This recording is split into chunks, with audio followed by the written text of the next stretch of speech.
সত্য ঘটনা অবলম্বনে। আপনারা যারা ভূতের গল্প পড়তে ভালোবাসেন তাদের জন্য এই ঘটনাটি লেখা, আশা করি সবাই পড়বেন। অনেকদিন পর আজ আবারও একটি সত্য ঘটনা আপনাদের সাথে শেয়ার করতে চলেছি। আশা করি ঘটনাটি ভালো লাগবে। আর হ্যাঁ, ঘটনাটি কতটা ভয়ঙ্কর হবে জানি না, তবে যার সাথে ঘটে শুধু সেই জানে যে কতটা ভয়ঙ্কর।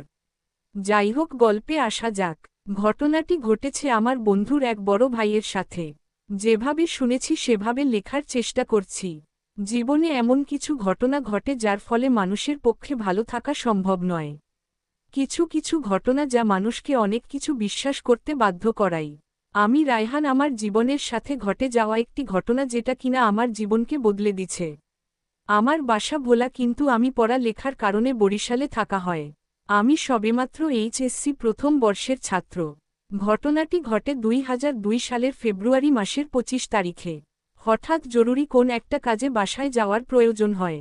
আমার বাসা ভোলার কোন একটি গ্রামে, জায়গাটির নাম সঙ্গতি কারণে বলা যাবে না। বরিশাল থেকে আমার বাসা ভোলা যেতে প্রায় 5 ঘন্টা লাগে। ওই দিন বরিশাল থেকে বাসার উদ্দেশ্যে রওনা দিয়ে সন্ধ্যা সকাল 7:30 পৌঁছে যায়। আর বরিশাল থেকে ভোলার শেষ লঞ্চ ভোর 5:30। তাই যথারীতি গাড়িতে যাব বলে ভাবলাম। বরিশাল থেকে ভোলা যেতে ভেঙ্গে যেতে হয়, যারা গেছেন তারা অবশ্যই জানবেন। যাই হোক, শেষ গাড়ি ছিল সকাল 7:20, কিন্তু আমি বাসা থেকে বের হয়েছি সকাল 7:30। আমি ভাবলাম অটোরিকশা বা মোটরসাইকেলে যাব। বাসে যেতে গেলে লাহারহাট যেতে হয় এবং লাহারহাট থেকে ফেরিতে প্রায় 2.5 ঘন্টা সময় লেগে যায় এবং লাহারহাটের বাস বরিশালের নদীর ওপার থেকে ছাড়ে। ঘটনা এইখান থেকে শুরু। নদী পার হতে আমি নৌকায় উঠলাম। বলে রাখা ভালো, নদী পার হতে 3 টাকা ভাড়া লাগে। যথারীতি পকেট থেকে 5 টাকা ভাড়া বের করে দিলাম। কিন্তু নৌকার মাঝি বলল, বাবা তোমার নৌকার ভাড়া লাগবে না। আমি অবাক হয়ে বললাম, কেন চাচা, সবার কাছ থেকে ভাড়া রাখছেন, আমার কাছ থেকে রাখবেন না কেন? তিনি উত্তরে বলল, বাবা আগের দিন তুমি আমাকে টাকা দিয়ে সাহায্য করেছিলা, আজ তার প্রতিদান দিচ্ছি। আমি অনেক জোরাজুরি করতেও সে নিল না। আমি ব্যাপারটা স্বাভাবিকভাবে নিলাম। যাই হোক, নৌকা নদীর ওপারে চলে আসলো। আমি নৌকার পিছনে ছিলাম, তাই সবার শেষে নৌকা থেকে নেমেছিলাম। যেই নামতে যাব ঠিক তখনই মাঝি ডাক দিল, রায়হান বাবা সাবধানে যেও, সবসময় আল্লাহকে স্মরণ কইরো, বাবা সাবধানে যেও, সাবধান। এমনভাবে বলতে রইল যেন সামনে আমার জন্য ভয়ঙ্কর কিছু অপেক্ষা করছে। এর মধ্যে সবচেয়ে অবাক করার বিষয় হলো মাঝি আমার নামটা জানল কিভাবে। যাই হোক, আমি ভাবতে ভাবতে নৌকা থেকে নামলাম। ঘাট থেকে বাসস্ট্যান্ড মাত্র আধা মিনিট। আমি যখন বাসস্ট্যান্ডে গেলাম তখন ঘড়িতে তাকিয়ে দেখলাম রাত তখন 8টা। বাসস্ট্যান্ডে বাস আছে, ছাড়াবে সকাল 8:30। যথারীতি গাড়িতে উঠলাম। গাড়িতে যাত্রী ছিল 15 জন। রাতের গাড়ি, এজন্য হয়তো যাত্রী কম মনে মনে ভাবতে রইলাম। সামনের দিকে ড্রাইভারের ঠিক পিছনেই বসার পর মনে হলো আমি নৌকায় ছোট একটা ব্যাগ ফেলে রেখে আসছি, তাতে আম্মুর অনেক মূল্যবান ঔষধ আছে। আমি ঘড়িতে দেখলাম সকাল 8:15 বাজে। গাড়ি ছাড়তে আরও 15 মিনিট। আমি আর দেরি না করে সোজা নৌকার উদ্দেশ্যে ঘাটে চলে গেলাম ব্যাগের সন্ধানে। অনেক খোঁজাখুঁজি করার পরও মাঝিকে পেলাম না। ঘড়ির দিকে তাকালাম, সকাল 8:28 বেজে গেছে। আর 2 মিনিটের মধ্যেই গাড়ি ছেড়ে দিবে, যার কারণে ব্যাগের আশা ছেড়ে দিয়ে গাড়ির উদ্দেশ্যে চলে আসলাম। আমি আগেই গাড়ির সিটে যেয়ে তাকাতেই দেখতে পেলাম সেই ব্যাগটি আমার সিটের উপর রাখা। আমি একটু অবাক হলাম, এটা কিভাবে সম্ভব যে ব্যাগ আমি 30 মিনিট আগে নৌকায় ফেলে আসলাম, সেটা এখানে কিভাবে আসলো? এর উত্তর আমার এখনও অজানা রয়ে গেল।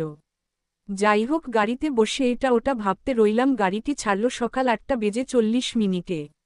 সবকিছু ঠিকঠাক। বরিশাল থেকে লাহারহাট যেতে 50 মিনিট লাগে। 10 মিনিট পর কন্ট্রাক্টর যারা তারা ভাড়া কালেক্ট করা শুরু করল এবং বাসের সামনে থেকে তারা ভাড়া কালেক্ট করা শুরু করে। ওই দিন সবার সামনের সিটে বসার পরও ঠিক পিছনের সিট থেকে ভাড়া কালেক্ট করতে শুরু করল। ভাবলাম হয়তো কন্ট্রাক্টরের ভুল। সব ভাড়া উঠানোর পর কন্ট্রাক্টর ড্রাইভারের পাশে এসে তার সাথে কথা বলতে রইল। আমি ডাকলাম, মামা ভাড়া নেন? কন্ট্রাক্টর বলল, আপনার ভাড়া দেওয়া লাগবে না মামা। আমি জানতে চাইলাম, কেন? সবার কাছ থেকে তো ভাড়া নিচ্ছেন, তাহলে আমারটা নিবেন না কেন? উত্তরে কন্ট্রাক্টর সেই মাঝির মতো একই উত্তর দিল, তুমি একদিন আমাকে টাকা দিয়ে সাহায্য করেছিলা, আজ আমি তার শোধ দিলাম। আমি এবার একটু ভয় পেলাম, তাই কথা আর না বাড়িয়ে চুপচাপ ভাবতে রইলাম কি হচ্ছে এসব আমার সাথে। লাহারতে পৌঁছাতে সকাল 9:30 বাজল। ফেরি ছাড়বে 10টায়। তাকিয়ে দেখলাম ফেরি এখনও ঘাটে আসেনি। ঘাটে আসা মাত্র দেখলাম একটা চায়ের দোকান খোলা এবং আশেপাশে একটা মাত্র চায়ের দোকান। আমি ভাবলাম হাতে এখনো সময় আছে, আমি চা খেয়ে নিই। যথারীতি চায়ের দোকানে গেলাম। দোকানদার অনেক বয়স্ক মানুষ, পাঞ্জাবি পরা, মুখে সাদা লম্বা দাড়ি। আমি কাছে যেতেই বলল, বাবা চা খাইবা? পথে কোন সমস্যা হয় নাই তো? আমি বিস্মিত হয়ে বললাম, কোন সমস্যা হয়নি, চা দেন। তিনি আমাকে নরমাল কাচের গ্লাসে চা দিলেন। আমরা জানি দোকানে সাধারণত চা কাপে দেওয়া হয় আর চায়ের কালারটা অস্বাভাবিক। যাই হোক, আমি চায়ের গ্লাসটা হাতে নিয়ে দোকান থেকে কিছুটা দূরে সরে বাসায় কল করে জানিয়ে দিলাম সব। বাসা থেকে দোয়া দুরুদ পড়তে বলল। দোকানদারের চায়ের গ্লাসের কথা বলতে চাটা খেতে বারণ করল, ফেলে দিতে বলল। কলটা কেটে আম্মুর কথা মতো চাটা ফেলে দিয়ে দোকানদারের কাছে গেলাম। দোকানের কাছে গিয়ে যা দেখলাম সেটাতে আমার সেন্সলেস হয়ে পড়ার মতো অবস্থা। যে দেখি ওখানে কোন চায়ের দোকানই নেই, সব কিছু উধাও। চায়ের দোকান বলতে কিছুই নেই, শুধু ফাঁকা জায়গা। দোকানের পাশে একটা গাছ ছিল, ওইটা ঠিকই আছে। আমি হাতের দিকে তাকাতেই দেখতে পারলাম গ্লাসটি হাতে ঠিকই ধরা। অনেক ভয় নিয়ে দাঁড়িয়ে আছি, কি করব কিছুই বুঝছি না। এমন সময় একটা অ্যাম্বুলেন্সের শব্দের আওয়াজ আমার কানে ভেসে আসতে রইল। যাই হোক, ঘাটে এসে দেখলাম একটা অ্যাম্বুলেন্স আসছে। আমি অ্যাম্বুলেন্সের দিকে এগিয়ে গেলাম। অ্যাম্বুলেন্সের ড্রাইভার ও তার সহকারী রয়েছে। তাদের সাথে কথা বলে জানলাম তারা ঢাকা থেকে রোগী নিয়ে আসছে, এখন তারা ফিরছেন এবং তারা পাশের গ্রামেই যাবে। আমি কিছুটা আশ্বস্ত হলাম এবং তাদের সাথে যাব ভাবলাম, কারণ রাত্রে গাড়ি পেতে ঝামেলা। যাই হোক, ঘাটে ফেরি চলে আসলো। অ্যাম্বুলেন্স যথারীতি ফেরিতে উঠল। ফেরিতে যানবাহন বলতে শুধু অ্যাম্বুলেন্স আর সাথে আমি বাদে ৩ জন যাত্রী। ফেরি ছাড়ল রাত সকাল 10:40 আমি অ্যাম্বুলেন্সে ব্যাগ রেখে বসলাম এবং ড্রাইভারের সাথে কথা বললাম। হঠাৎ ফেরি বন্ধ হয়ে গেল। আমরা ভাবলাম হয়তো যান্ত্রিক কোন সমস্যা। ফেরির কি হয়েছে জানতে অ্যাম্বুলেন্স থেকে নামলাম। ফেরির ইঞ্জিনের কাছে গেলাম, দেখলাম কেউ নেই। ইঞ্জিন মাস্টার বিচের কাছে যাওয়ার সিদ্ধান্ত নিলাম। আমরা সবাই জানি ফেরির ড্রাইভারের সিটটা একটু উপরে হয়। আমি সিঁড়ির কাছে যেতেই ফেরি চলতে শুরু করল এবং একদম মাঝনদীতে ফেরি। তারপরও আমি সিঁড়ি বেয়ে উপরে উঠতে রইলাম ড্রাইভারের সাথে কথা বলবো বলে। আমি সিঁড়ি বেয়ে উপরে উঠে কি মনে করে নিচে তাকাতেই যা দেখলাম তা ভাবতেই আমার এখনও গা শিউরে ওঠে। নিচে তাকিয়ে দেখি অ্যাম্বুলেন্স নেই এবং কোন লোকও নেই, পুরো ফেরি ফাঁকা। এটা দেখামাত্র আমি প্রচণ্ড শোকট খাই। কিছু না ভেবে আমি ড্রাইভারের দরজায় নক করি ড্রাইভারের সাথে ব্যাপারটা শেয়ার করার জন্য। দরজা ভিতর থেকে আটকানো ছিল। 2-3 বার নক করার পরও দরজা ভিতর থেকে খুলল না। সবচেয়ে অবাক করার বিষয় হল ড্রাইভারের কেবিনে কোন মানুষ নাই। ফেরির স্ট্যারিং একা একা ডানে বামে ঘুরছে। এটা দেখে আমি আর নিজেকে ধরে রাখতে পারলাম না, সেন্সলেস হয়ে ওখানেই পড়ে যায়। যখন সেন্স ফেরে তখন দেখি আমি আমার নিজ বাসার বিছানায় শুয়ে আছি। তখন বিকাল 4টা। আমি এভাবে কিভাবে আসলাম জিজ্ঞেস করতে আব্বু বলল, আমি আসতে দেরি করাই আব্বু রাত 1টার দিকে বাসা থেকে বের হয়ে যায় এবং বাড়ি থেকে 5 কিলোমিটার দূরে বাসস্ট্যান্ডে রওনা দেয়। 2 কিলোমিটার পর আব্বুর মোবাইল থেকে একটা কল আসে।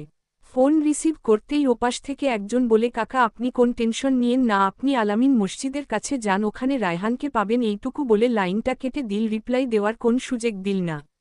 বলে রাখা ভালো, আমার বাসা থেকে আলামিনের মসজিদের দূরত্ব 10 মিনিটের এবং ওইটার পাশ দিয়ে একটু আগে আব্বু এসেছে, তখন তিনি আমাকে ওখানে দেখেন নাই।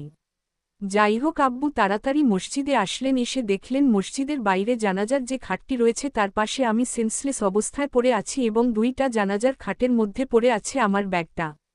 এই অবস্থা দেখে আব্বু মসজিদের ইমাম সাহেবকে ঘুম থেকে ডেকে তুলেন এবং আমাকে তাড়াতাড়ি করে বাসায় নিয়ে আসলেন।